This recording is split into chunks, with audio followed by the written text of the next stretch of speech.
Our program today by Minister Louis Farrakhan. Well, certainly I'm grateful to God that the trial is over, and I'm pleased that the jury found him innocent, but I'm deeply concerned because of recent polls that showed that 71% of whites felt that he was guilty, and 74% felt that he was innocent of blacks. And so now that that not guilty verdict is in, the blacks may be happy, but that 71% are very unhappy. And so that means that the community is polarized, racially divided, and into that could be some serious moments for the future. Your own presence was noted in an indirect way during this trial. Here's a videotape of Johnny Cochran being escorted to and from the courthouse. Those are your people moving about with him like sentries. They're guards. Was this your decision to provide protection? I have nothing to do with that decision at all. I'm very happy to see that our brothers were protecting him, and I feel that because of that verdict, Mr. Cochran as well as Mr. Simpson are going to need protection. While the courtroom drama has ended, the real drama is yet to be played out in the American society. Yes, and how might you suspect that drama play itself out? Well, Mr. Donahue, here is a man that grew up in a black environment, and because of his great gifts and talents, was brought into another environment. He saw a beautiful young Caucasian woman, and he married her, and from that marriage, 2 beautiful children came into the world. And this man literally was good and kind to not only his former family, but to his new family, not just his wife, but the sister, the brother-in-law, and family. So now, how does this play? I mean, the sister felt that he was guilty. Some of the members of the family felt that he's guilty. The Goldman family certainly felt he was guilty. Certainly. And Nicole and the Brown family felt that he was guilty. So how then will Mr. Simpson move back into that environment, feeling safe with that kind of spirit? And how can he ever move again freely in white American society with 71% of those polled believing, in fact, that he got away with murder? The DNA marks appeared not only at the murder scene, but in the Bronco, on the sock in his home. We have a high-tech fingerprint of the man moving from the murder scene to his home. And the jury, including 9 African Americans, appears to have looked the other way. And there are not a few political observers out there, Minister Farrakhan, who are essentially saying this is a political decision of the black community enraged because of the Simi Valley jury that exonerated those who attacked Rodney King, because of the Darrell Gates and the history of the Los Angeles Police Department. This was, in effect, black America looking into a very large TV camera and saying, because of all those cabs that didn't stop for our brothers, because of all that redlining at banks, because of all that police brutality, OJ walks. Well, I think that is a very sick view. Wait. I think it denigrates the sense of justice and fairness in our people. With all the hell that our people have caught in this country, Mr. Donahue, You will find a love in black people for white people. You will find blacks bending over backward generally to show white people that they are not hateful and racist because of an historical fact of slavery. I would give the members of that jury much more credit that they went into that courtroom not determined to set him free, but determined to listen to the weight of evidence. There was no one who saw the murder. There was no murder weapon. Now you have circumstantial evidence. But the question that has to be asked, was there a reasonable doubt? And if those jurors felt that there were in fact, or was in fact, a reasonable doubt, then they were under instructions to bring back a verdict of not guilty.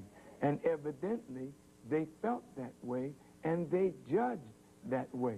Now, many of us as black people, we've watched our people in courts of law. And I don't know what was in the minds of the juries that judged these cases. We disagreed with their judgment, but we had to go along with what the courts had decided. But in this case, somebody on television showed a report that said, well, you got away with murder, but we are going to seek revenge. And that kind of spirit is what will break the country apart. That kind of ignoble attitude that cannot respect the very system, not that we set up. That's your system of justice. We just came into your system of justice. And if the court chose 8 or 9 African Americans or black women, 2 whites and 1 Hispanic, well, what moved the 2 whites on the jury? Did they say, let's sock it to white people too? Or were they overwhelmed by the 9 black women? Or were they of the same mind that the evidence was circumstantial and that there was, in fact, a reasonable doubt? Here is Ron Goldman's father. This is before the verdict. Yes. Talking about Johnny Cochran and his bodyguards, young men who are members of the Nation of Islam. Watch, Mr. Goldman. He walks around for the past days screaming, if you would, in a silent way, that his life has been threatened. And who does he choose to walk with? Guards from the Nation of Islam. He's talking about racism, and he talks about hate. Who does he connect himself with? Now, the Nation of Islam have come here and they have offered to embrace us and to help us so that we could go in and out. But now, there's something wrong with that. That's OJ's sister. What would you want to add to that, Minister Farrakhan? Well, I would just say that Mr. Goldman, of course, is an aggrieved father. And sometimes, as the Quran teaches us, when there is injury, sometimes there's hurtful speech. And sometimes we just have to overlook hurtful speech. After all, Mr. Goldman lost a son. And I think that the only way that Mr. Simpson will be free to walk in American society again with his head held up is, number one, if the jury found him innocent, was there a rush to judgment? Should not the police department now mount a very vigorous investigation? Because if he did not do it, somebody did. And whoever did it should be brought to justice. And if that does not happen, Mr. Simpson and Mr. Cochran's life in white American society, given the move toward this conservative right-wing attitude, is not going to be very comfortable. Mm-hmm. Were you impressed with the professional performance of Christopher Darden? Yes, I think he did the job that he's hired to do. He's a prosecuting attorney, and it is his job to prove the people's case against Mr. Simpson. I have no problem with him professionally, nor do I have any problem with Johnny Cochran. You know, to say that he overplayed the race card. Well, the race card was established in a racial deck that Mr. Cochran was dealt. And it just so happened that he had the joker, and the joker was running wild.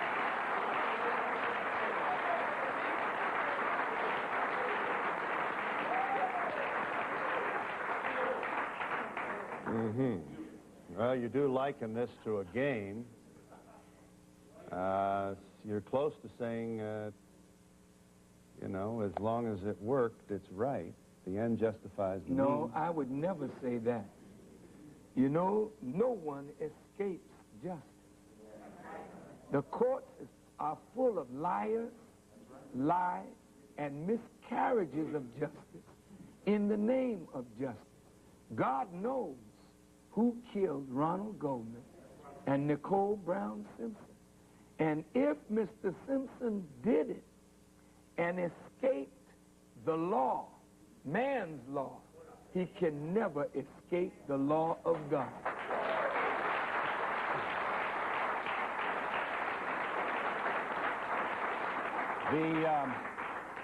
The law of God, however, would not, in the event of his guilt, express itself until after his death. Isn't that so? Not necessarily so.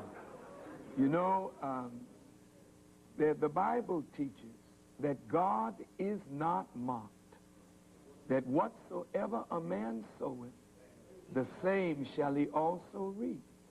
And so, you know, that man has children, that man has family. God is not a God that loves ugly or evil. And this whole system of justice, if you can lie better, if you've got more money, you can buy your way through. I don't know whether this happened in this case, but God does. But I know as a black man in America, I've seen many times where blacks in our judgment were mistreated, and a white jury let the white person off because it was a white thing. But God never sleeps, neither does justice. And I believe somewhere along the line in this life, before death, we will pay for what we do. Mr. Simpson will, I will, you will, we all will. And if we live a delicious life, God says, prepare slaughter for the children, for the iniquities of their fathers. So if it were me, I would want to be careful about what I do in this life, because I love my children and I love my grandchildren, and I would not want to bequeath to them a will that has money in it, but a will that also has in it the evil consequences of my deeds. Are you...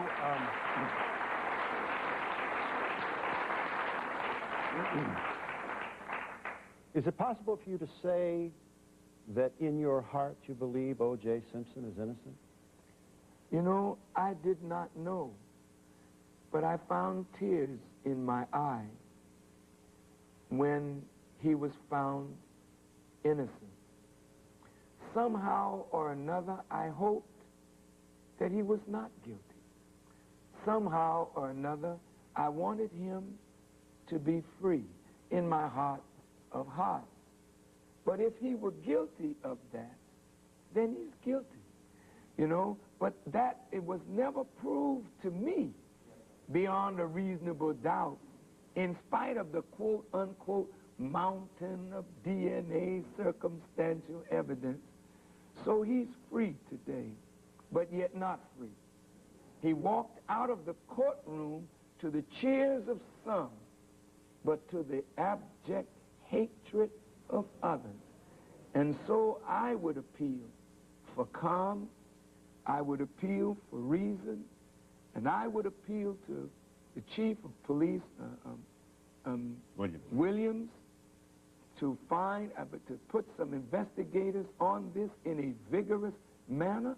I know that Mr. Simpson can never be tried again, but if he didn't do it, whoever did it must be brought to justice, that Simpson and Cochran and Mrs. Nicole Brown Simpson and Mr. Goldman and that family, their breaths can be free, knowing that the guilty has been brought to justice. One more question, if I may, please. When you say you found a tear in your eye on the occasion of hearing the not guilty verdicts, was that tear an expression of sorrow? No, it was an expression of joy for his family and for him, that after nearly 18 months of being accused and being the subject of television cameras all over the world, denied access to his children. And then today, the judge said, "You're free, you may go." I saw his son break down. I saw his daughter, I saw his sisters, I saw his elderly mother wiping a tear from her eye. And it was the sense of the relief of that family, and I felt that same relief. Yes. You also saw the Browns and the... Yes, I did. Yes, I did. And the family of Nicole. Yes, I did. And the Goldman. And I watched, Mr. Goldman throughout.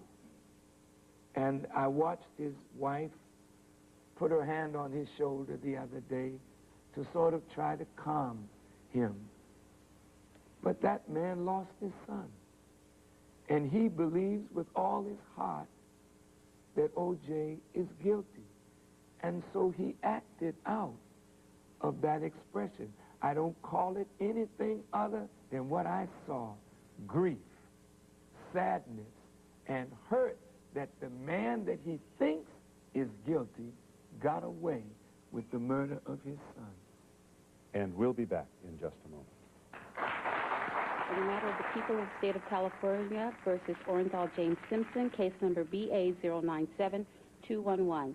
We, the jury, in the above entitled action, find the defendant Orenthal James Simpson not guilty of the crime of murder in violation of Penal Code Section 187A, a felony upon Nicole Brown Simpson, a human being, as charged in count 1 of the information.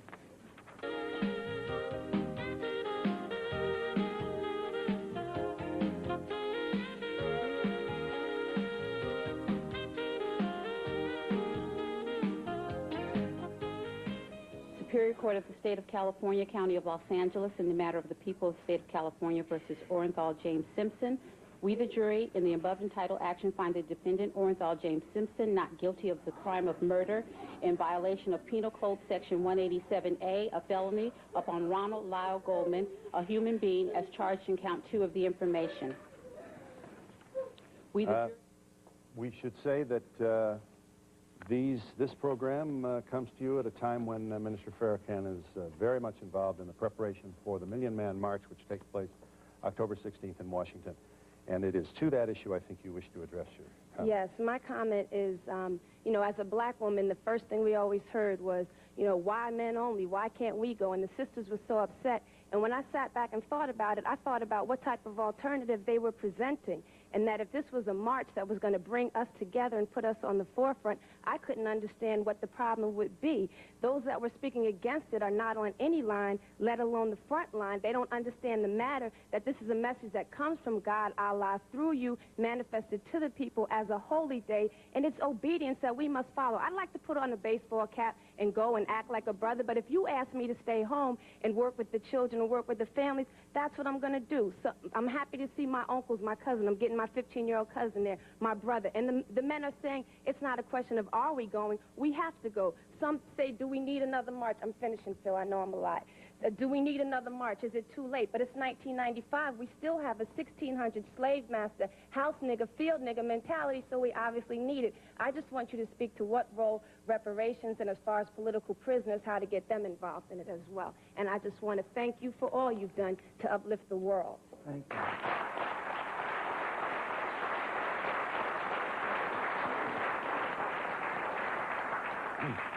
We couldn't have a million-man march without addressing the issue of political prisoners. That issue will be very high on our list, and certainly reparations. If we look at the Japanese now, the Japanese are being accorded reparations because during World War II, many Japanese Americans had their properties confiscated and they were put in concentration camps during the duration of that war.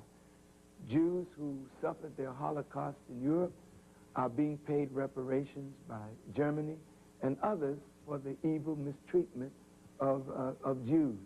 Well, we feel that as black people who worked for 300 years as slaves to help build the wealth of this country, we are due reparations, that which would help to repair the damage that 300 years of slavery and 400 years of injustice has done.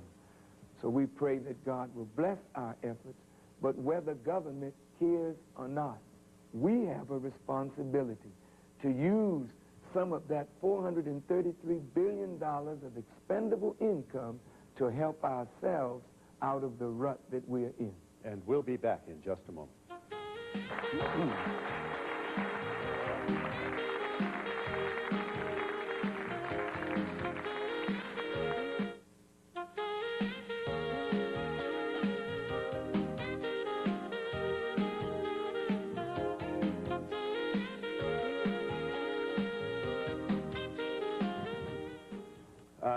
The Million Man March is to take place in Washington October 16th, and I am pleased to have my name on a platform that will speak thoroughly to this rather important event and the curiosity about how successful it will be. And we will do that with Minister Farrakhan on this program next week. And this is not to disallow anybody from asking anything they wish, but I did want our viewers to know that we want to review the march thoroughly, and we will do that next week. Now, however, our nation appears to be quite overwhelmed. Certainly media is overwhelmed with the OJ Simpson verdict. You haven't said anything about Mark Fuhrman, Minister Farrakhan. What might you want to say? Well, it's unfortunate, but nevertheless it is true that the attitude of Mark Fuhrman is pervasive in law enforcement throughout this nation. Mr. Fuhrman's attitude that the only good black person is a dead black person, and that if he had his way, he would take all black people and burn them. This is something the jury did not hear.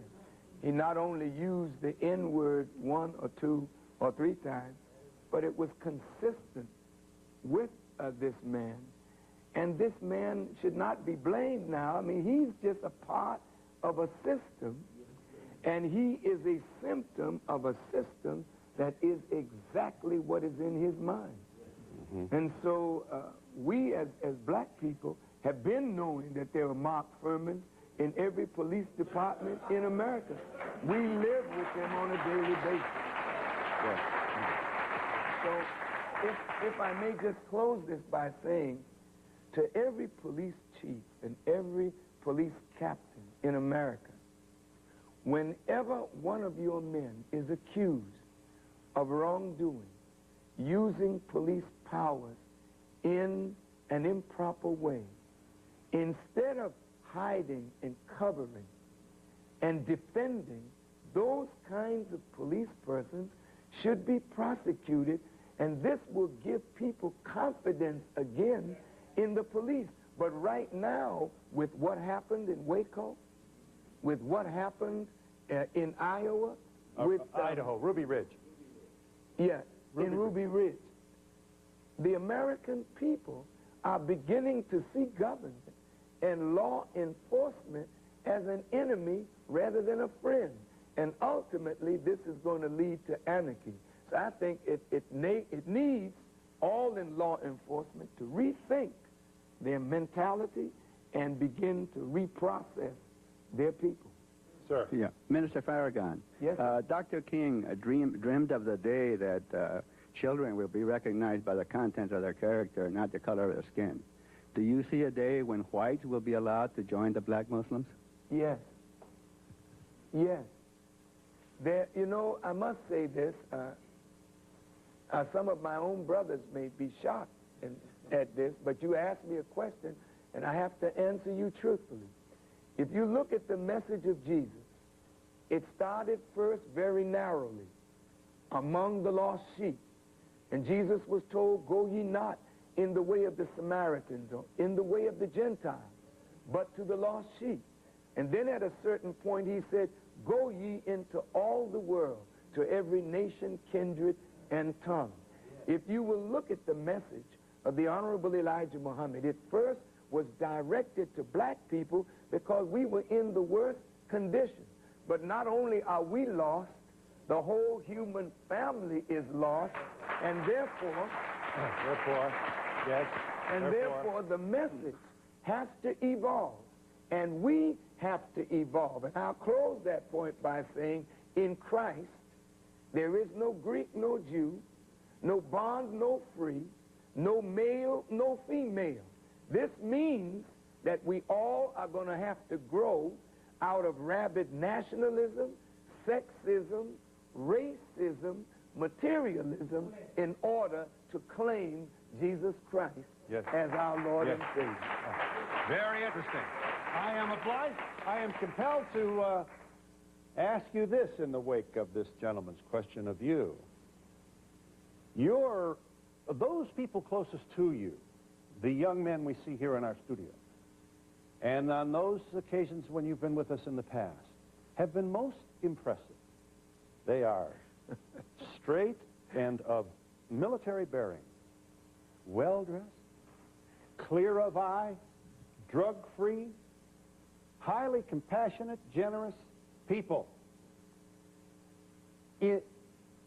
Following your observation about Jesus and the ideals of Christianity, why wouldn't you bring your power, a power that can fill Yankee Stadium, Madison Square Garden,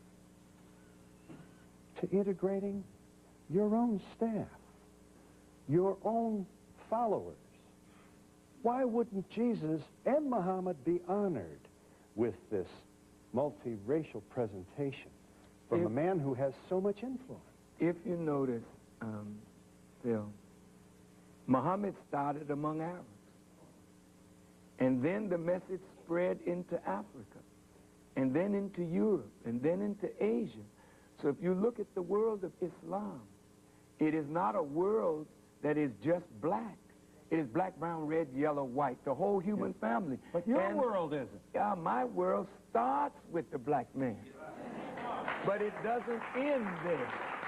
And I was saying that every day there are more and more Hispanics, Native Americans, Arab Americans, Asian Americans, and white Americans who are attracted to the message of Islam. They couldn't be attracted to a black message, but there had to be a black message to give us love of ourselves again, root in ourselves, but that was a medicine. But after you've accomplished the results, you don't keep taking the medicine. And presumably you don't have to have a monoracial entourage accompanying you. Soon you will see, you know, in years to come, you will see. Years to come? Yes. Well, look, how many years have we been waiting? And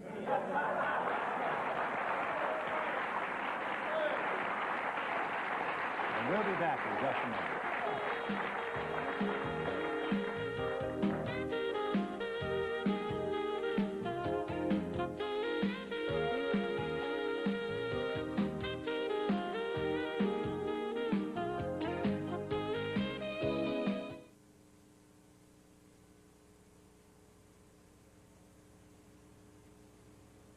Yes, Minister Farrakhan, I'm a president of student council of my high school. I would like to know, at the Million Man March, will there be a high school level of youth representation? Definitely. All that we're doing is about the future and the present. You represent our future, and so there will be youth representation and youth speaking at the march for youth on behalf of youth. Assalamu alaikum, Brother Minister. Walaikum salam. I'm here from London, England, and I would like to know when you got refused entry to Great Britain in 1985, was it? What was your message going to be, and what is your message now to the brothers and sisters in London, England? Thank you. Well, as you know, in 1985, because of the word that Farrakhan was an anti-Semite, a racist, and a bigot, the Home Secretary of England felt that I should be persona non grata. And that ban on Louis Farrakhan still exists today. But you have heard the word in London, and you have and you have accepted the teachings of the Honorable Elijah Muhammad, and I hope one day soon, God willing, I will be able to visit you in London. Sir. One of the things I have wondered about, I've heard a lot of scripture quoting. What is your theological, philosophical background, basically theological background, and is there a potential that religion can be misused just as much as the law? Of course. Religion has been misused as much as the law. In fact, religion's misuse has been the basis of legal misuse. If we were not, and let me give you an example. You know, we are supposed to be the children of Ham. And as you know, Ham was one of the sons of Noah. And when Ham laughed at his father's nakedness and drunkenness, Ham was cursed. And he was doomed to be a hewer of wood and a drawer of water. And this curse is what scholars, and they happen to be rabbinical scholars who started this, that we were the Hamitic people who were doomed to be hewers of wood and drawers of water and were cursed black. And as a result of that teaching, sir, many black people began to hate the color of their skin, the texture of their hair, their origin in Africa. So yes, religion has been misused, can be misused, and I pray to God that I will never have that history attached to my name, that I would misuse religion for any wicked purpose, but just to use it for God's purpose, which is the uplift of human beings and the development of their gifts that God has put within. Religion was never meant to be a crutch. Religion was meant to give human beings the expression of their God-given gifts. You're first when we come back in just a moment. Yes, I'm trying.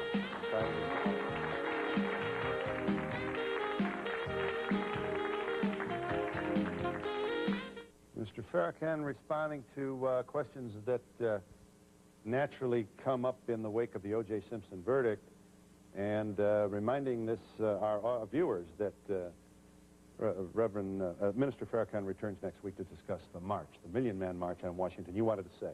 What I wanted to say was, especially on the OJ Simpson case, is that I'm glad that he was set free. Again, with the police department, I'm a district lead in the 68th District, Part B. Of the city of New York. Yes, in Manhattan. I had to call on the Nation of Islam because the police were not doing their job as soon as the merge came about.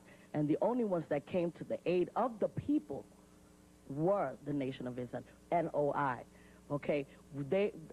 What I believe is that people are scared of the truth, and the Nation of Islam represents truth.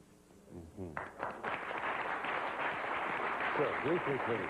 Running out of time. Minister Farrakhan, I just wanted to ask you this particular question. First of all, I want to say I'm an active member of the NAACP, and as an active member of the NAACP, we understand the difference between personalities and realities. You are a reality, and you're representing a reality for us as a people. And as a professor at City University, I am very concerned about the fact that there are more college-aged students, potential students in prison than there are in college. Right. Your question? My question is, after the march, could you say something about what we are going to do in reference to these issues after the march? Thank you. Yeah, hold it. Thank you. Yes, sir. Yes, the most important day is not the day of the march. The most important day is the day after. And we are gathering leaders and scholars from all over this nation. We intend to hold them together to address an agenda and a program that covers all of the basic needs of our total community: economic needs, educational needs, political needs, etc. You know and I know that this new prison industrial complex, that in the name of fighting crime intends to fill new prisons with black males who will probably, in 3 strikes and you're in for life, it degenerates into a new form of slavery. So we intend to introduce legislation to the Congress to repeal aspects of the omnibus crime bill. And we intend to create an economic development in our community that we will be able to give jobs to these young men, to give them an alternative to drugs and crime. And in that way, we can reduce the prison industrial complex and increase college enrollment by black males. I wanted to answer this gentleman's question, Mr. Donahue. He asked about my theological training and background. I never went to a theological seminary. Pardon me. And I don't have a degree in theology, but I'm in good company. Moses didn't, Lot didn't, Noah didn't, Peter didn't, Paul didn't, Mark didn't, Thomas didn't. All the disciples of Jesus were common people that Jesus met fishing, and he told them, come follow me, I'll make you a fisher of men. My teacher, the Honorable Elijah Muhammad, qualified me, and you know, I go in and out of schools of theology, and they pay very good attention to my exegesis of Scripture. In fact, many Christian ministers tell me they take my tapes, study them, and my tapes become the basis of their sermon, which makes me feel pretty good. We'll be back in just a moment.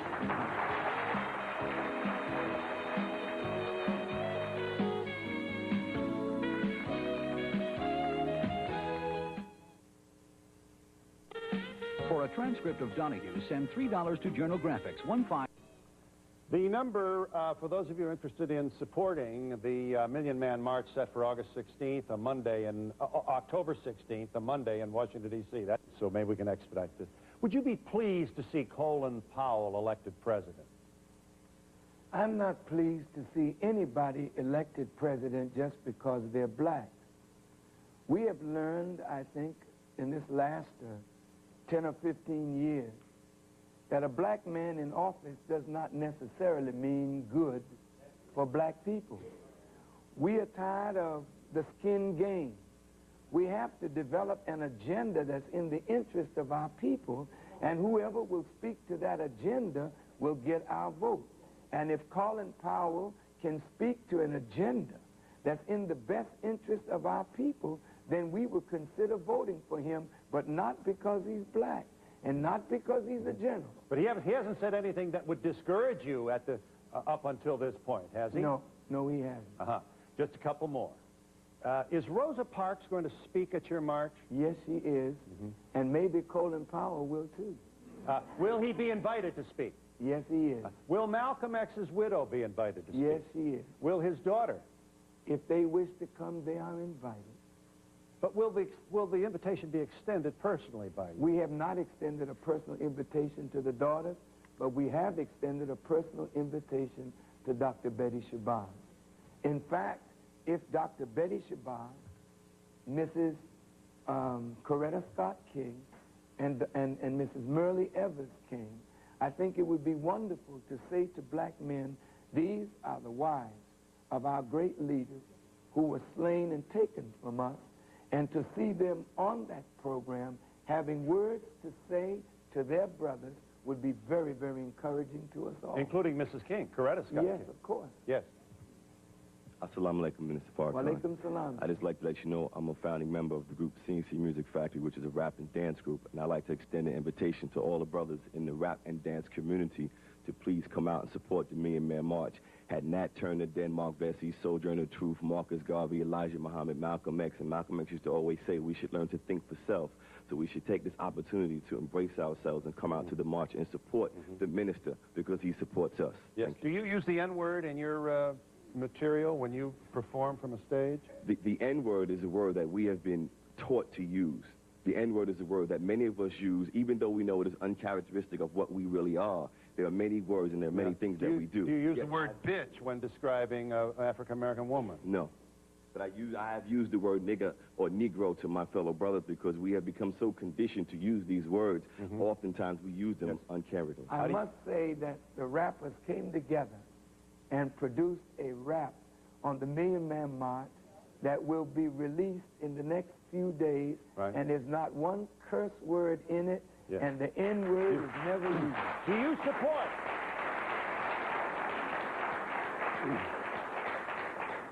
Do you support Time Warner's divorce from, separation from their unit that produced rap music offensive to many, many people? Well, they're a little slow.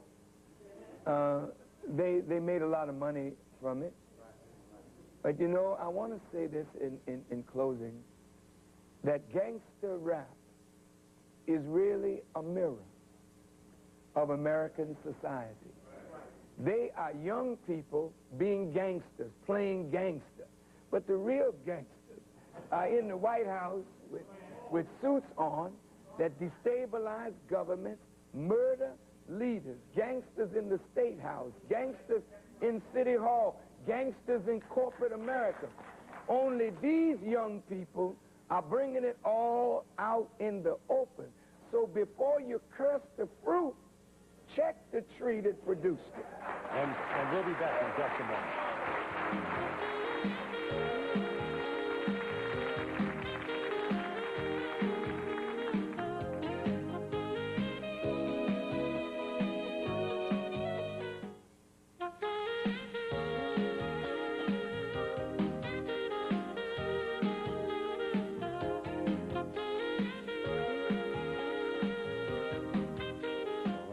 Sir, you wanted to say briefly? First of all, I want to say salam alaikum to the minister.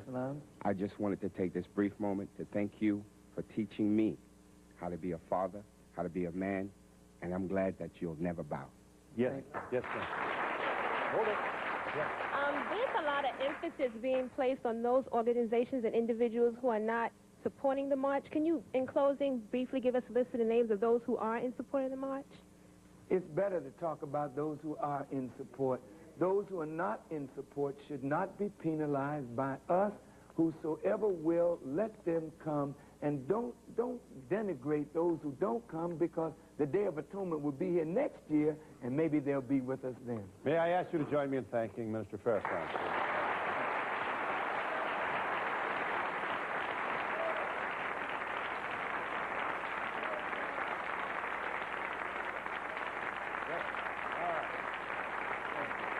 Thank you. Thank you.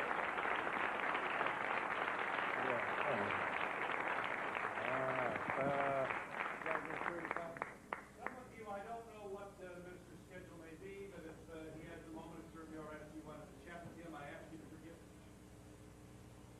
Services provided and promotional fees paid by the following.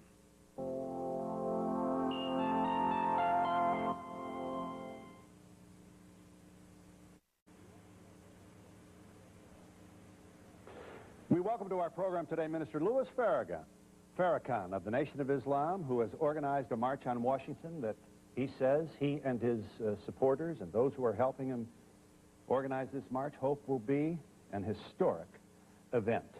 He would like 1 million men to gather, 1 million African-American men to gather in our nation's capital. We'll talk to him during this hour on the purpose of the march, what provoked the idea, and who's for and against the 1 Million Man March, which is to take place in Washington, D.C. on Monday, October 16th.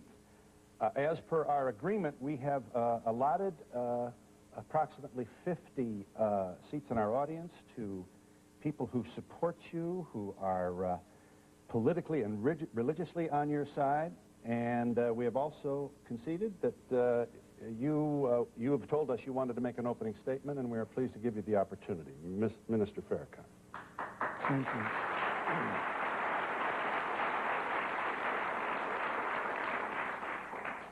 Because of the fratricidal conflict within the black community, because of the joblessness, increased poverty, crime, and violence, and because of the ugly image of the black community, particularly the black male, we felt that we needed to give the world a vastly different picture of who and what we really are.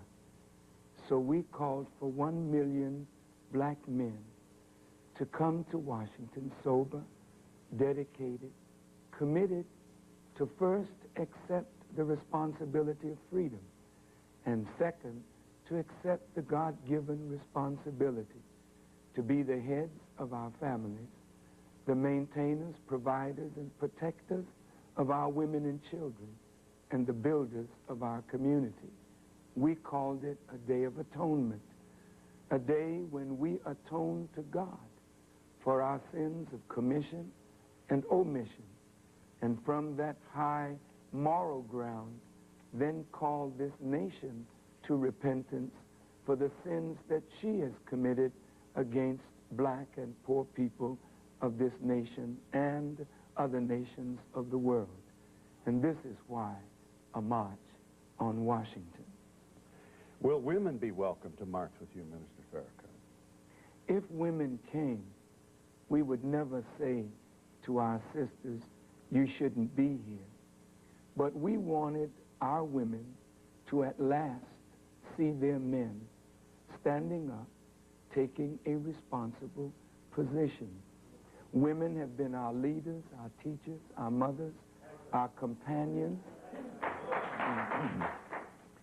And women have generally been in the forefront and have suffered tremendous abuse by our abandonment of our responsibility.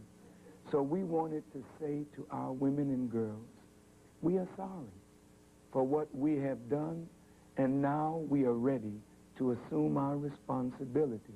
And most of our women applaud that effort, even though some in the beginning thought it might be a macho march that excluded women. I'm very happy to tell you, Mr. Donahue, that women have been involved in the planning of this march from its very inception. And white people who would wish to march along with you would be similarly welcomed but not encouraged to take part. Do I understand the position? I'm calling for 1 million black men. But the scripture says, whosoever will, let him come. So if white men came, and if Hispanic and Arab American and Asian American men came, Native American men came, we would never say that you are not welcome. All are welcome, but we are calling for 1 million black men who are the brunt of a media blitz that says we are savage, we are maniacal, we are bestial, we are criminal, and we reject that image and want to change it. Yes. It is also...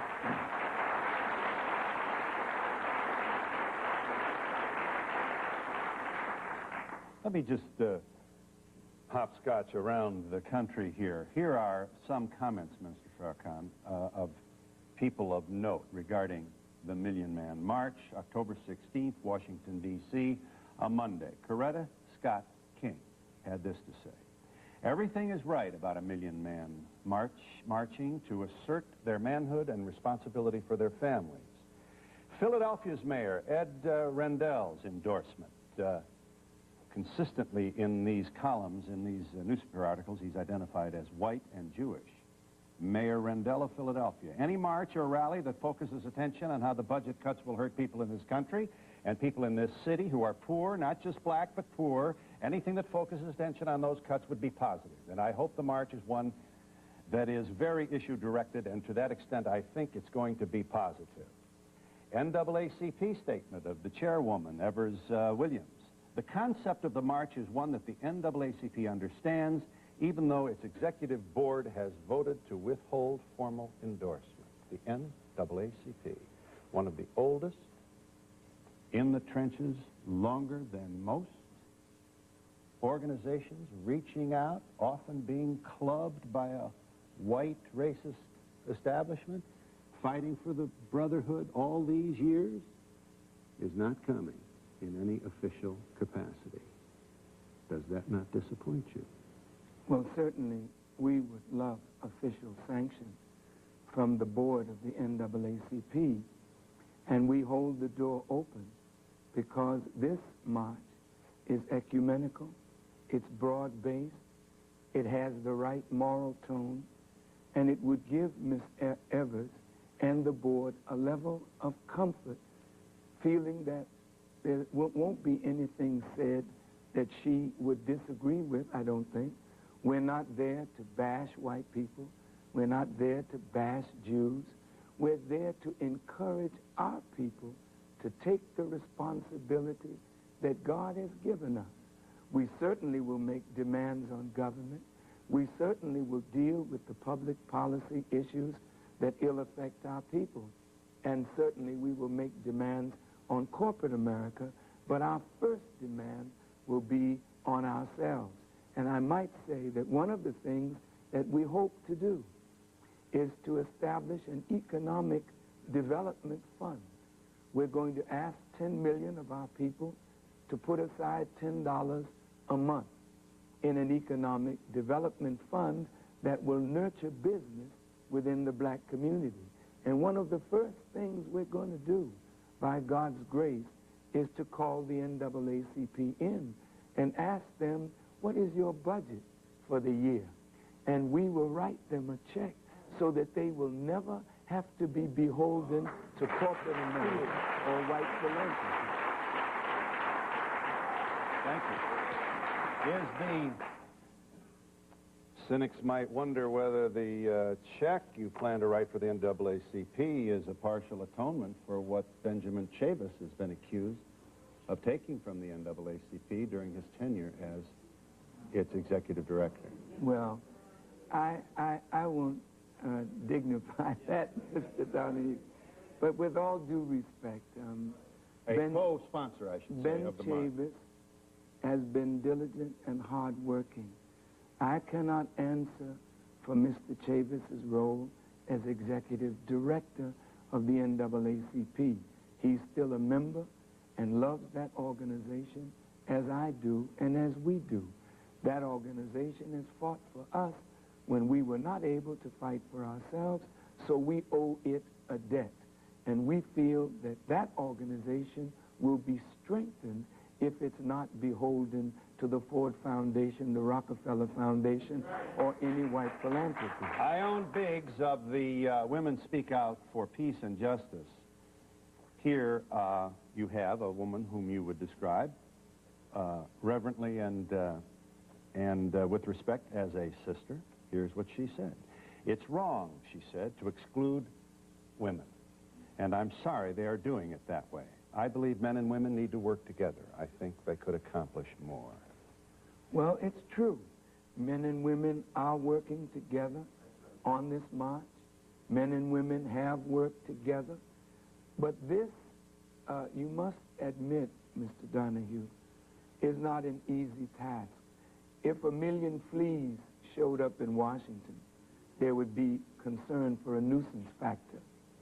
If 1 million bees showed up in Washington, there'd be a war room strategy because of the potential sting of these bees. 1 million black men that are considered maniacal, savage, bestial, criminal, You know that the armed forces will be on alert. You know that the National Guard will be on alert. We know that every police person in that city has been canceled from any kind of leave. There is an element of danger, particularly if agent provocateurs are in our ranks. So we do not wish for our women and children to be exposed to that kind of danger.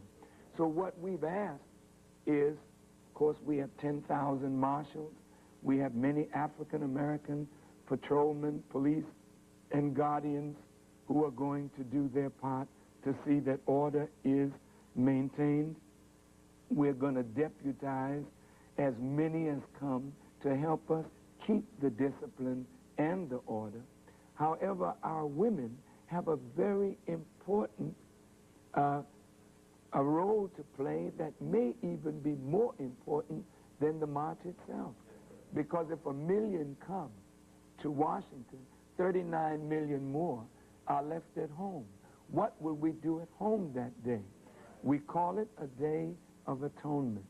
And on the Day of Atonement, we don't go to work, we don't go to school, we're not going to spend any money in the malls, we won't be in the bar rooms, we won't be in the nightclubs. We hope to do no profane thing. And our women are organizing all over the country to make sure that the stay at home or the day of absence is felt politically, socially, as well as spiritually. Well, you're suggesting that if you gather 1 million men in one place, that somehow a woman in the midst would be endangered. Quite the opposite would be true. Never would a woman feel more protected than on that occasion. I wouldn't say endangered at all. And so if women came, we are not going to say to our women, you're not welcome. But you are suggesting that you don't want to put them in harm's way. And I am also suggesting this. You know, when Dr. Martin Luther King was assassinated and they had the service outside of Ebenezer Church in Atlanta, I read an account of the service, and it noted that there was a young woman, and she was dressed with a rather tight jeans, and a young man was standing behind her, and he rubbed on her, and she rubbed on him, and this ugly scene took place in the midst of the funeralizing of a hero. Now, our men have to be taught, in my judgment, how to respect our women.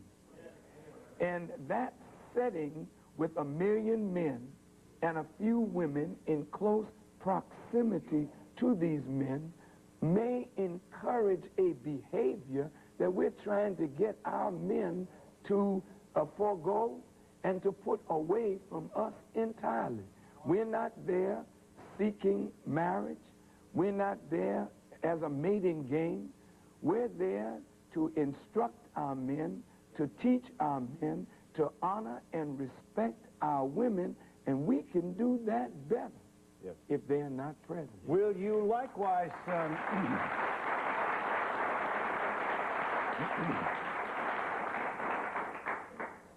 very true. The vast majority of all of us, regardless of color, are responsible and certainly respectful of women. Those who are not are the ones that wind up on the evening news. That is most certainly true with regard to the black community.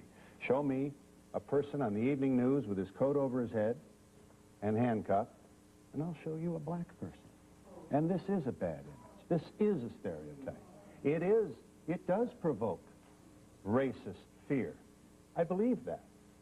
But in addition to saying that these 1 million men have a responsibility to stand up and be responsible, will there be a speaker at this rally who will encourage them to pay their child support?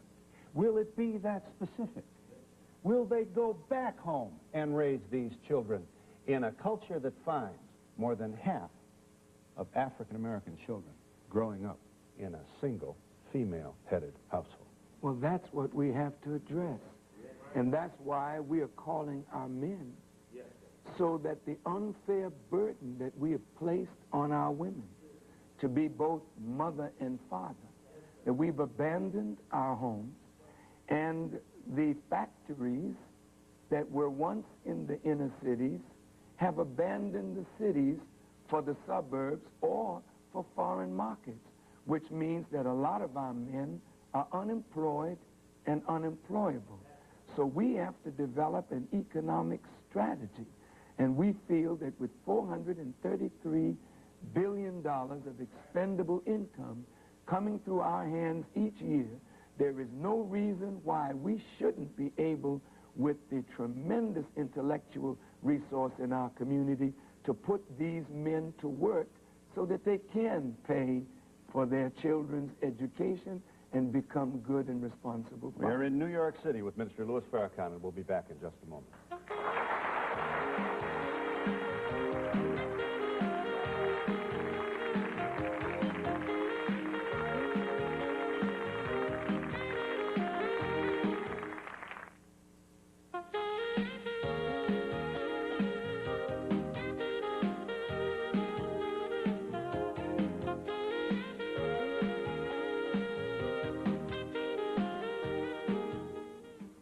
Continuing with commentary about your march, approval, disapproval, Minister Farrakhan and Benjamin Chavis is your quarterback, so to speak, helping you put this together. Cornel West, professor of philosophy and religion at Harvard University. This march is for everyone who has been disrespected, denigrated, and disregarded.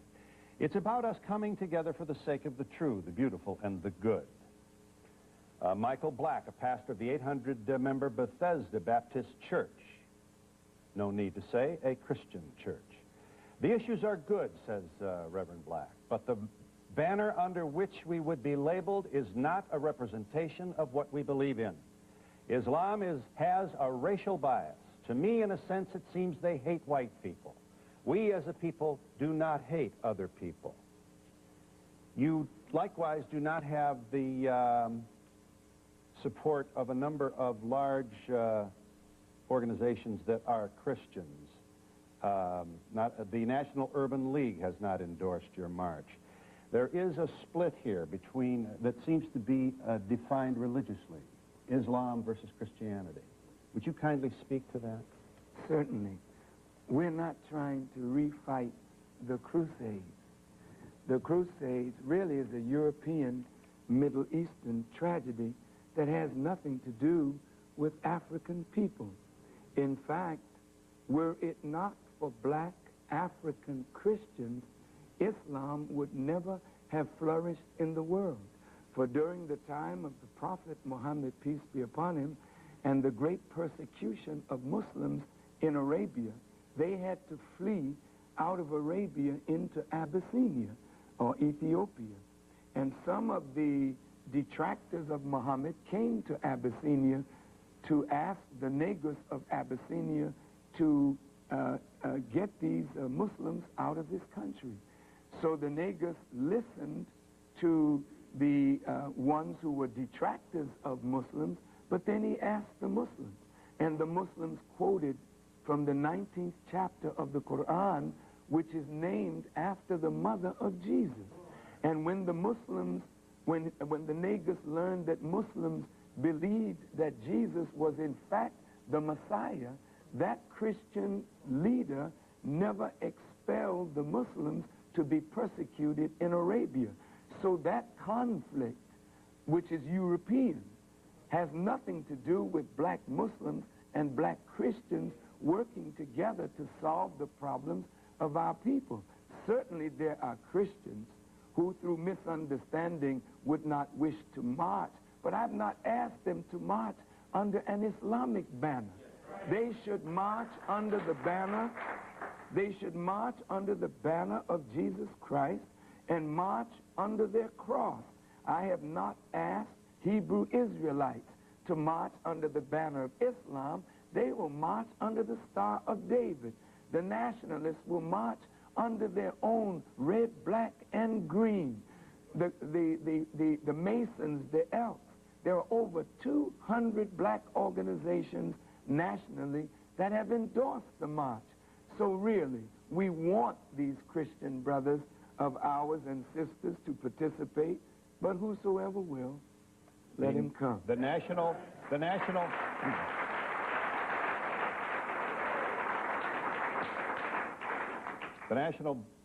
Baptist Convention, 7.8 million members, has not endorsed the march. What is it? They obviously feel that this is a promotional idea for you and for your Islamic faith. And that what would make them feel that way? That is unfortunate. The suffering of our people is tremendous. And while the church, with no disrespect, has older people in it, the funeral parlors are filled with young people. Men are not in the mosque. They're not in the church. They're not in the synagogue. They're not in the temples. The black men are in the streets. We call for religious leaders across all faith traditional lines to join together that we may call black men and send them back to the church, the mosque, the temple, the synagogue of their choice, so that these men may be spiritually and morally taught. The director of the Washington Anti-Defamation League is David Friedman, a man who has done more than any other single person to collate your statements, many of them offensive to Jews. He made this point. This event has provided you, Mr. Farrakhan, with a great deal of visibility. This is Farrakhan's event. It's another step up the ladder, making him illegitimate. He also thinks it's ironic that you would co-opt the word atonement, Day of Atonement, as in the Jewish faith, when you've had nothing but slanderous things to say about his own. And that, again, is very, very unfortunate. I'll deal with first his remark of my going up the ladder. If it is a ladder that I'm going up, it is because God has erected it. And if with all of the evil propaganda that has been written and spoken of me has not taken me down, that again is because God wants to take me up. It is sad, and I hope that Mr. Friedman is not saying that unless a black man is legitimized by white people, we are illegitimate. I am very legitimate in the black community, and if I am allowed to speak to the American people free of these 30-second sound bites, I will also be legitimized with white people as well. And we'll be back in just a moment.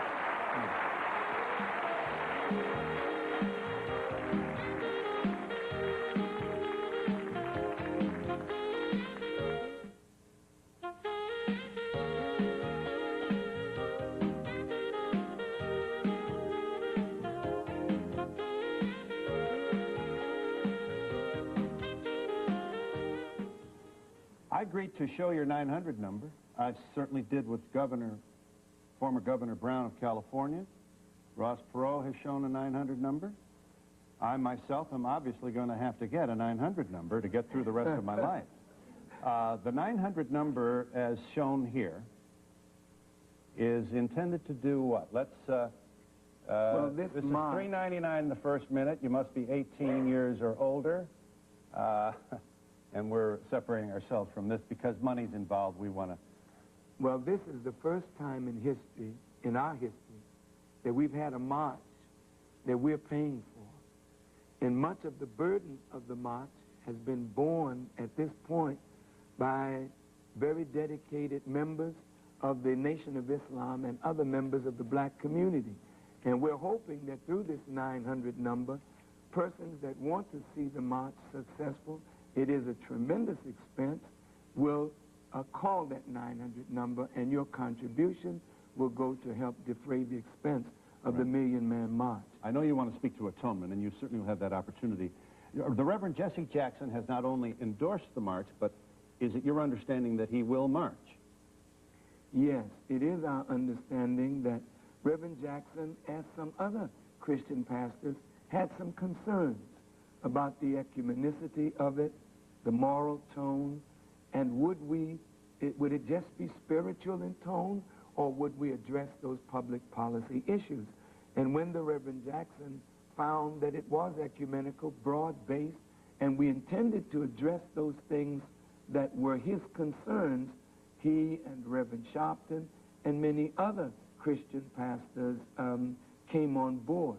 I called for Reverend Jackson from the very beginning to be a part of this because it never was intended to be a Muslim thing. It was intended to be just what it is, a broad-based a march. Is Reverend Colin, is the General Colin Powell invited? Of course. Is he invited in a particular way? Has there been a personal invitation extended to this man? Well, we hope to speak with him probably sometime today. He's a general. And if there are a million of his troops out there, I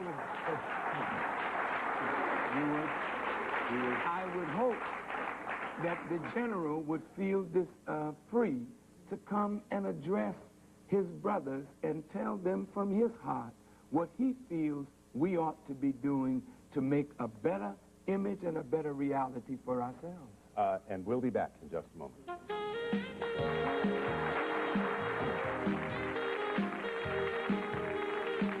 He's a member of one of America's richest families. He's a leader in business, but does he have any business leading the country? Malcolm Forbes Jr. next, Donahue.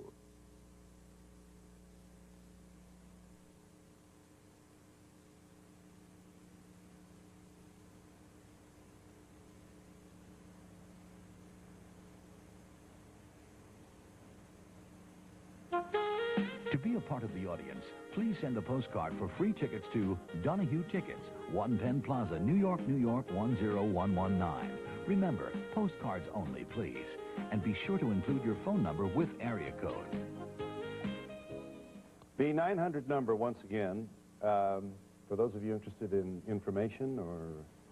And a contribution. 1-900-97-MARCH. If you joined us late, part of the money raised would be extended to the NAACP as an original... Not this. Not this. But no. Just the $10 from 10 million. That's right. No, this is to defray the tremendous expense of putting the march. Why have this on a Monday, Minister Farrakhan? Why have it on a day of work? Why not have it on a weekend? We did not want a frolicking spirit of the revelry of weekends, the drinking, the partying mentality. We wanted those men who were willing to make a sacrifice. And those who are working on a Monday, they would make a sacrifice to be there. That says they have the right mentality, the right orientation of mind. Secondly, government is in session on that day, and we wanted to make a statement to government and to impact on government to register our dissatisfaction with the contract with America that we feel is a contract on America, and especially the black and the poor. And to those proud Americans who would say, I have to work harder on Monday for the government because I'm white, and we're absent so many of our fellow workers who went to the march, you would say? Well, it's good that white America sees black folk absent in the malls, in the bar rooms, absent in the nightclub, absent in the air, in the airports. The reason we want this Day of Atonement is because we want America to see what America would look like without our presence. And if you want us in America, we have to be here with justice. And if you don't want us, then just say, like Moses told Pharaoh, let the people go. Pharaoh should just say, well, we don't want you, and then let us go with some alimony. Is this going to be... Will this be... Appreciate your support. Remind you that the clock is ticking here. Will this be a march or a gathering? Is there a route? Actually, the march takes place when all of the buses start moving from Seattle, Washington, Miami, Florida, Houston, Texas, and all parts of the country moving toward Washington. That is the actual march. But when we get to Washington, we will gather at the steps of the Capitol on the Mall, and it is a 23-block area that we have to put sound and picture through that whole area, and it really is a tremendous expense. Now, Minister Farrakhan, may I ask you to speak to one of the most forceful condemnations of you and this whole idea that has surfaced in recent weeks. I speak of the column by Richard Cohn in the Washington Post. Here is part of what he wrote. Black manhood needs to be reasserted. Mr. Cohn quotes Ron Walters, a political science professor at Howard University.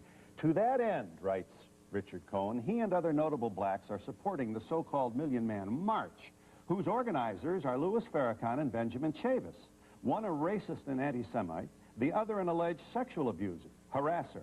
If this is asserting manhood, then the children of Hamlin were mighty men one and all. They followed the Pied Piper right into the Weser River. Mr. Cohn continues, if Professor Walters and other black and white really wanted to assert manhood, they would tell Farrakhan to kiss off. Farrakhan is a virtual Renaissance man of hate.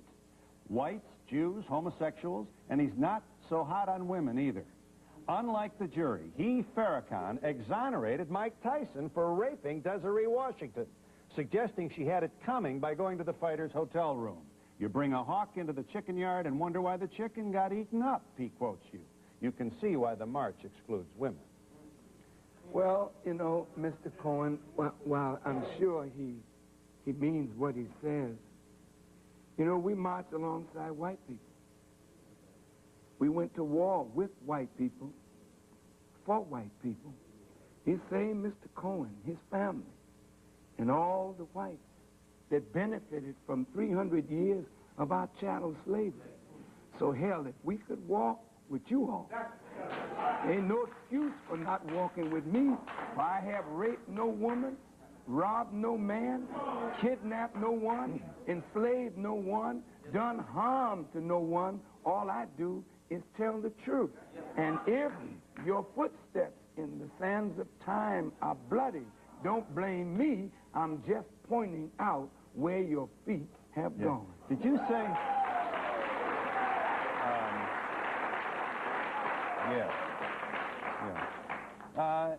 did you say you bring in a hawk at the chicken yard and wonder why the chicken got eaten up? Did you say that? Yes, I did. You're comparing Mike Tyson to a hawk and Desiree Washington to a chicken. Mike Tyson, at that time in his development, had a history of disrespect and abuse of women. And she should have known For this young girl to leave that her hotel at that hour in the morning when she was supposed to stay there in her room. Doesn't mean she could be beat up. I didn't say that. I didn't say that. But I never believed that Mike Tyson actually raped her. That's my opinion. That's a different point. You're suggesting she's at fault because she went there. Women have to be able to flirt. You cannot go into a... You can't... Wait a minute. This is an entitlement. No, wait. I mean, well, listen. Imagine a woman you love, young and single, charmed by a man, goes into a hotel room, perfectly innocent, feeling the wonders of amour, and winds up with two black eyes, and you would look her in the eye and say, well, honey, what'd you go up there for? Not right. Wrong. Well, blaming the victim. Let me just say, if we're all that decent, we would never have gone in the room in the first place.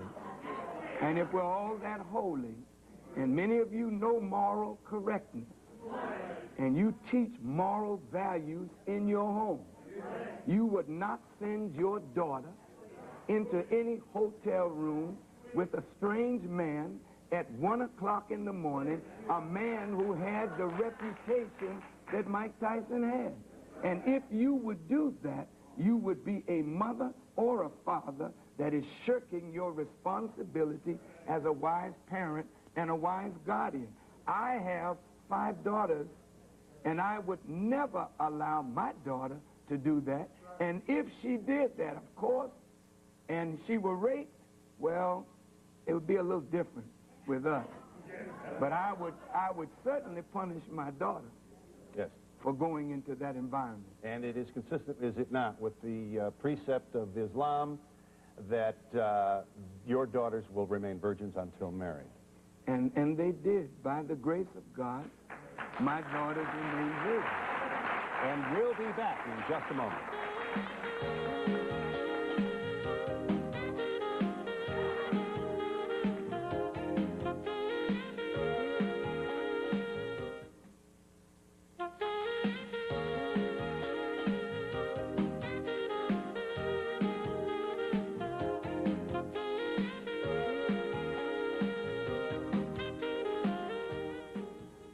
Once again, referring to, here's Mayor Schmoke of Baltimore.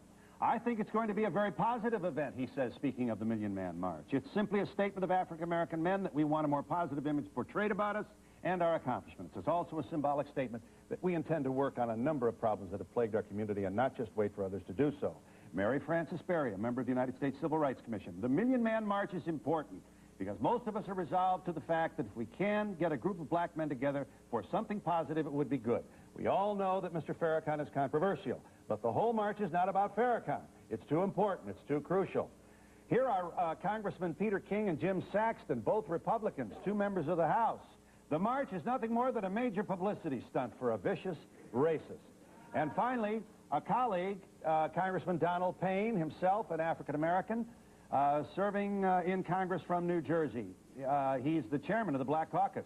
Washington's hostile political climate makes black participation in the march necessary. We have seen a brutal attack on such vital programs as Head Start, school lunch, Pell Grants, Medicaid and Medicare, and we cannot sit still as it happens. Just as the 1963 March on Washington aroused the country to the seriousness of the civil rights struggle, it is our hope that this will be a defining moment for African-American men in this area. So, a million. The Reverend Martin Luther King, I have a dream today. 250,000. A moment in American history. 250,000. You're saying you're going to draw 4 times more than that? Oh, I don't know what we will draw, Mr. Donahue. We pray that God will bless us with 1 million men. But whatever he blesses us with, we thank him for that.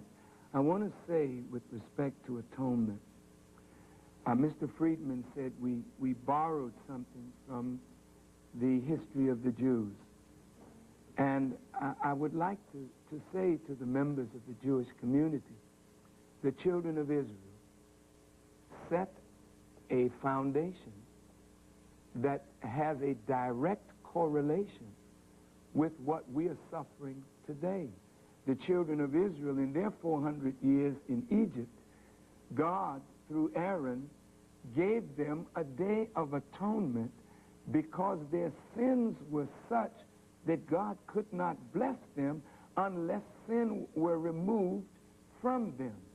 So it is with us today. We are filled with sin, and the wages of sin is death, and our community has died. So the scripture says, if my people, which are called by my name, will humble themselves and pray and seek my face and turn from their wicked ways, then will I hear from heaven, forgive their sins, and heal their land. Right. We need forgiveness, and we need a healing. So the Day of Atonement is not quite borrowed from the children of Israel, but you prefigured what we would do in the last days of this world. Here is the Washington Post quoting you on regarding the Day of Atonement. You proudly make the point that the idea has its origin within the Jewish faith, and then you say this about Jews. The Washington Post quoting you. In spite of the negative opinions of others, in spite of hatred, in spite of oppression, you said, Jews have managed to survive through all the centuries with dignity because of the Day of Atonement. So you see the Jewish people as dignified. Certain. You see the Jewish faith as dignified. Certain. I never... That is not consistent. Not consistent That is with the not propaganda. consistent with the audio tapes that make it quite clear that you were coming down on this gutter religion in a most personal and angry and disrespectful way.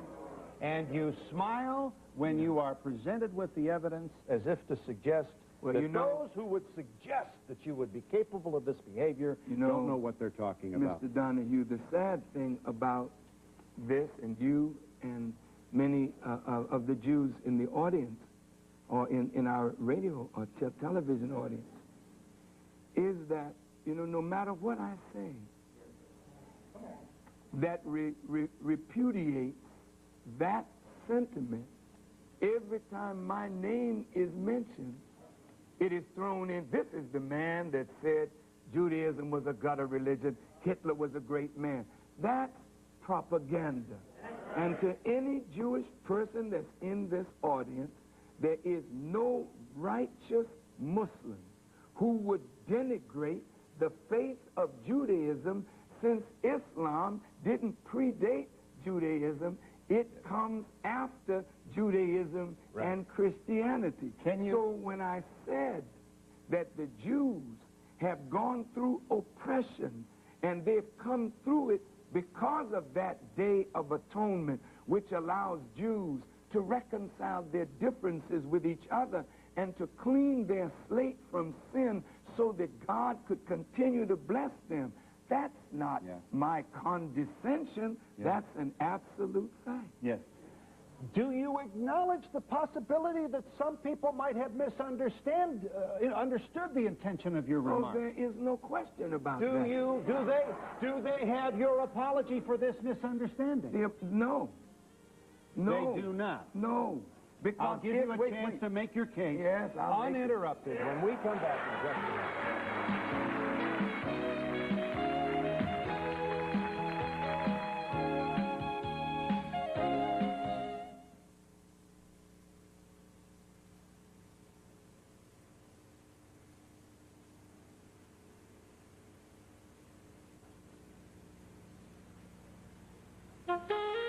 For a transcript of Donahue, send $3 to Journal Graphics, 1535 Grant Street, Denver, Colorado, 80203. Or call 303-831-9000.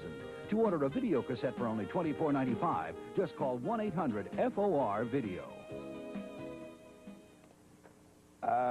Here's the 900 number. The 900 number, 997 March. That's 1-997 March.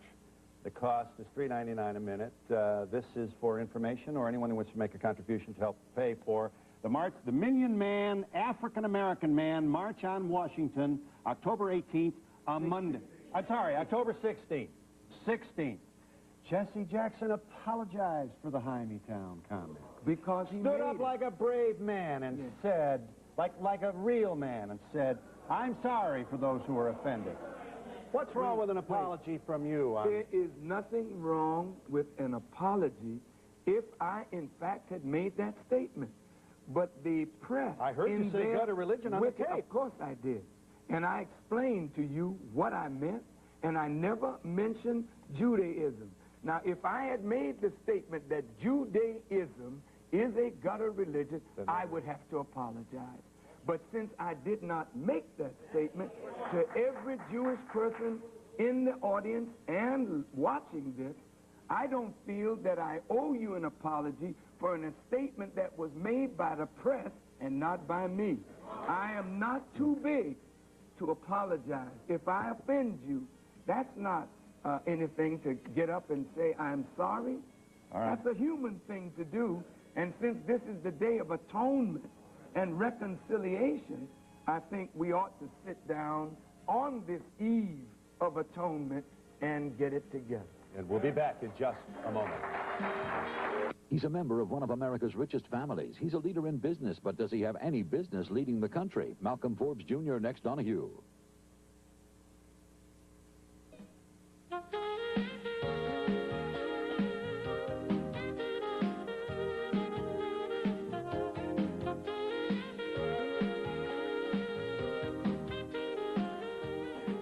The march is October 16th, Monday, Million Man March. You're hoping that one million African-American men will gather.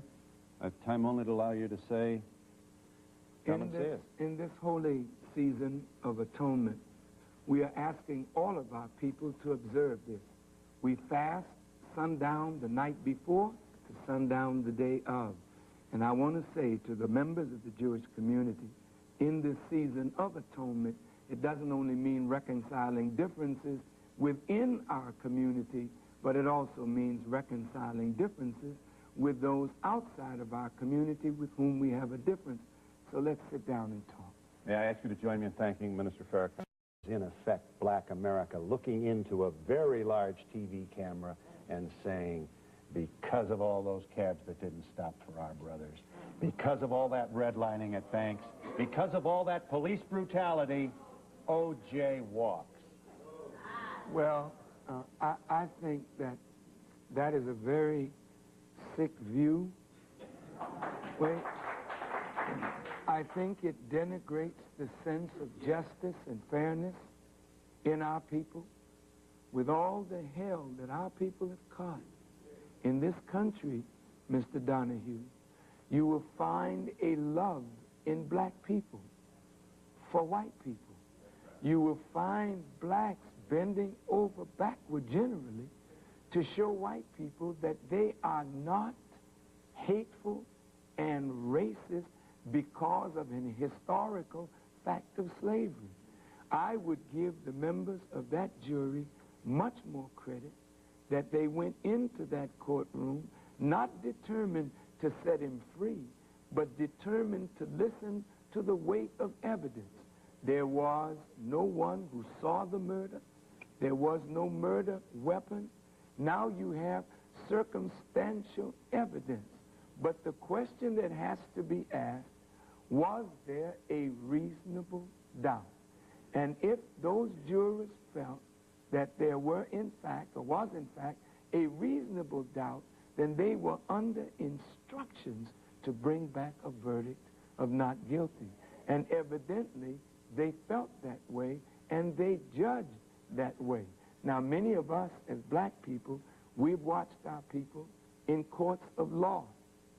And I don't know what was in the minds of the juries that judged these cases. We disagreed with their judgment, but we had to go along with what the courts had decided. But in this case, somebody on television showed a report that said, well, you got away with murder, but we are going to seek revenge. And that kind of spirit is what will break the country apart. That kind of ignoble attitude that cannot respect the very system, not that we set up. That's your system of justice. We just came into your system of justice. And if the court chose 8 or 9 African Americans or black women, 2 whites and 1 Hispanic, well, what moved the 2 whites on the jury? Did they say, let's sock it to white people too? Or were they overwhelmed by the 9 black women? Or were they of the same mind that the evidence was circumstantial and that there was, in fact, a reasonable doubt? Here is Ron Goldman's father. This is before the verdict. Yes. Talking about Johnny Cochran and his bodyguards, young men who are members of the Nation of Islam. Watch Mr. Goldman. He walks around for the past days screaming, if you would, in a silent way that his life has been threatened. And who does he choose to walk with? Guards from the Nation of Islam. He's talking about racism, and he talks about hate. Who does he connect himself with? Now, the Nation of Islam have come here and they have offered to embrace us and to help us so that we could go in and out. But now, there's something wrong with that. That's OJ's sister. What would you want to add to that, Minister Farrakhan? Well, I would just say that Mr. Goldman, of course, is an aggrieved father. And sometimes, as the Quran teaches us, when there is injury, sometimes there's hurtful speech. And sometimes we just have to overlook hurtful speech. After all, Mr. Goldman lost a son. And I think that the only way that Mr. Simpson will be free to walk in American society again with his head held up is, number one, if the jury found him innocent, was there a rush to judgment? Should not the police department now mount a very vigorous investigation? Because if he did not do it, somebody did. And whoever did it should be brought to justice. And if that does not happen, Mr. Simpson and Mr. Cochran's life in white American society, given the move toward this conservative right-wing attitude, is not going to be very comfortable. Mm-hmm. Were you impressed with the professional performance of Christopher Darden? Yes, I think he did the job that he's hired to do. He's a prosecuting attorney, and it is his job to prove the people's case against Mr. Simpson. I have no problem with him professionally, nor do I have any problem with Johnny Cochran.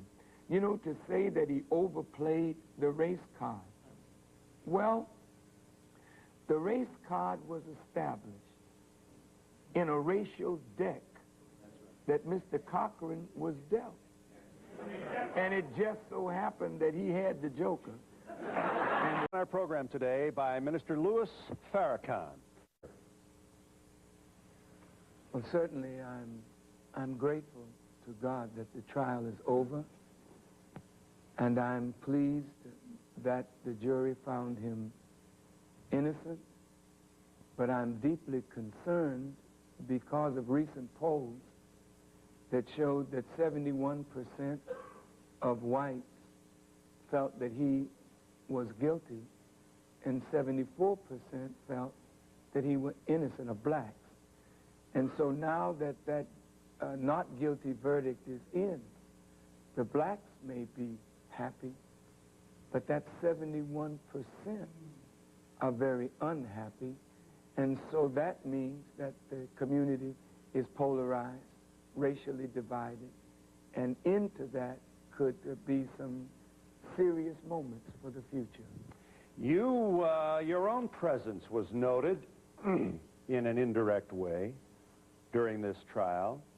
Here's a videotape of Johnny Cochran being escorted to and from the courthouse. Those are your people moving about with him like sentries. They're guards. Was this your decision to provide protection? I have nothing to do with that decision at all. I'm very happy to see that our brothers were protecting him, and I feel that because of that verdict, Mr. Cochran as well as Mr. Simpson are going to need protection. While the courtroom drama has ended, the real drama is yet to be played out in the American society. Yes, and how might you suspect that drama play itself out? Well, Mr. Donahue, here is a man that grew up in a black environment, and because of his great gifts and talents, was brought into another environment. He saw a beautiful young Caucasian woman, and he married her, and from that marriage, 2 beautiful children came into the world. And this man literally was good and kind to not only his former family, but to his new family, not just his wife, but the sister, the brother-in-law, and family. So now, how does this play? I mean, the sister felt that he was guilty. Some of the members of the family felt that he's guilty. The Goldman family certainly felt he was guilty. Certainly. And Nicole and the Brown family felt that he was guilty. So how then will Mr. Simpson move back into that environment, feeling safe with that kind of spirit? And how can he ever move again freely in white American society with 71% of those polled believing, in fact, that he got away with murder? The DNA marks appeared not only at the murder scene, but in the Bronco, on the sock in his home. We have a high-tech fingerprint of the man moving from the murder scene to his home. And the jury, including 9 African Americans, appears to have looked the other way. And there are not a few political observers out there, Minister Farrakhan, who are essentially saying this is a political decision of the black community enraged because of the Simi Valley jury that exonerated those who attacked Rodney King, because of the Darrell Gates and the history of the Los Angeles Police Department. This was